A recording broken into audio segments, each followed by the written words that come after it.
Oh, dyan pala kayo. Hi. Hanap ko yung lip tint ko. Kasi, kikitain ko yung friends ko. May pupuntahan kami. Do you wanna join me? Let's see kung di ako tamarin.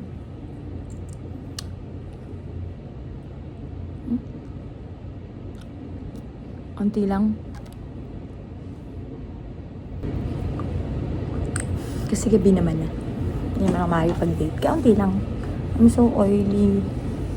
So, sobrang traffic daw. So, hindi na pa ako nag-aantay. Ang dami ko na nagawa. Ngayon, muni-muni na lang. Manonood na lang ako Netflix.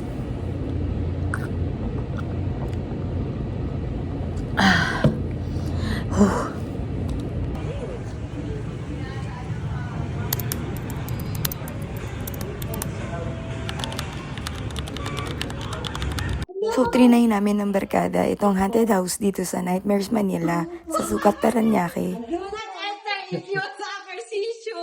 Iba-iba rin pala yung rate nila pag weekdays at weekend. Siyempre, mas mahal yung weekend. Kung gusto nyong malaman kung ano yung mga kategory na pwede mong piliin, pwede nyong puntahan yung website nila na nightmaresmanila.com.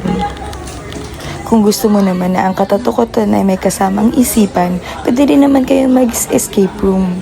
So kami ng barkada ko, pinili namin The House of Darkness. Sobrang ganda ng costumes and ng props nila. Mafe-feel mo talaga na hindi tinipid at putyo-putyo yung mga materials na ginamit at props doon sa haunted house. We really had fun. It's really one for the books.